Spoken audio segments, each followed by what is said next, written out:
নমস্কার, কেমন আছেন সবাই? আশা করব সবাই ভালো আছেন। আমিও কিন্তু বেশ ভালো আছি। তো আমার চ্যানেলে আপনাদের সকলকে জানাই অনেক স্বাগত আর অনেক ভালোবাসা।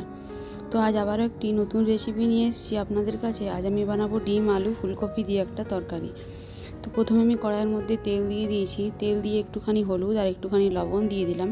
এখন ডিম আর আলুগুলো বেশ ভালো করে ভেজে নেবো। আর লবণ হলুদ দেওয়ার কারণ হচ্ছে তেলটা ছিটকে আসবে না, পটপট করে যেরকম ছিটকে আসে সেরকম ছিটকে আসবে না, তার জন্য আমি একটু লবণ আর হলুদ আগে থেকে দিয়ে রেখেছি। ডিম আলুটা ভালো করে ভেজে নেব। তারপর ডিম আলুটা তুলে এই তেলের মধ্যেই ফুলকপিটা ভালোভাবে ভেজে নেব।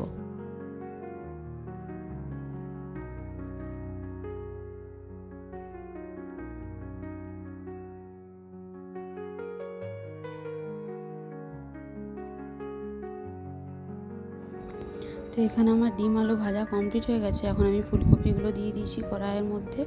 ফুলকপিগুলো ভালো করে ভাজা ভাজা করে তুলে নেব। আর তার মধ্যে এদিকে আমি ডিমের ঝোলের যে মশলাটা বানিয়ে নিচ্ছি। এখানে দিয়েছি একটা পেঁয়াজ, দিয়েছি একটা কাঁচা লঙ্কা, আন্দাজ মতো দিয়েছি হচ্ছে আদা, আর দিয়েছি টমেটো। এগুলো দিয়ে একটা ভালো পেস্ট বানিয়ে নেব এই ডিমের ঝোলের মশলাটা করার জন্য। এদিকে আমার ফুলকপিগুলো ভাজা হয়ে গেছে, ফুলকপিগুলো তুলে রেখে নেব। তারপরে আরেকটু তেল দিয়ে এর মধ্যে দিয়ে দেবো গোটা জিরে ফোড়ন, আর দিয়ে দেবো গোটা গরম মশলা।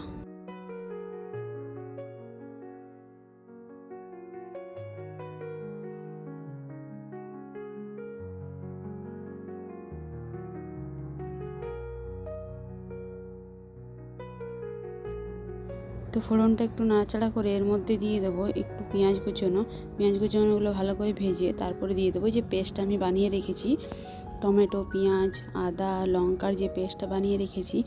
আর এখানে আমি কোনো রকম রসুন অ্যাড করেছিলাম না, কারণ হচ্ছে আমার কাছে যেহেতু শুকনো রসুনের গোড়া ছিল, যার জন্য আমি কাঁচা রসুন এখানে অ্যাড করিনি।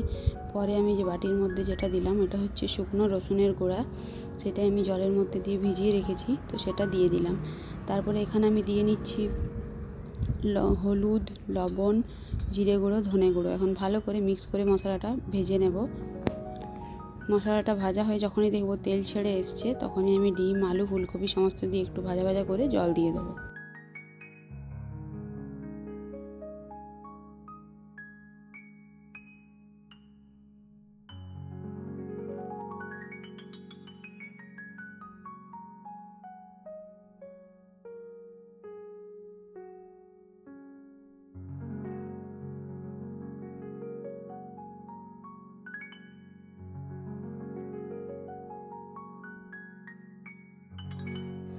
তো আমার মশলা ভাজা কমপ্লিট হয়ে গেছে। তারপরে আমি দিয়ে দিয়েছি ডিম, আলু, ফুলকপি সমস্ত কিছু দিয়ে একটু নাড়াচাড়া করে নিচ্ছি।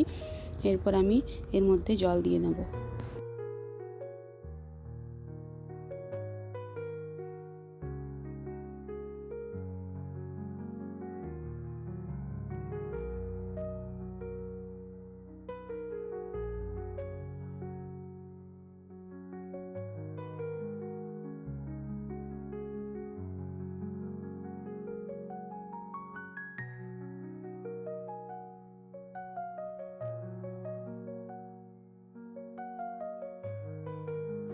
জল দেওয়ার পর এখানে বেশ ডিমের ঝোলটা বেশ ফুটে এসেছে। ওপর থেকে আমি একটু দিয়ে দিলাম গরম মশলা, আর এখন আমি একটু গ্যাসটা অফ করে দিয়ে দিলাম ধনেপাতা।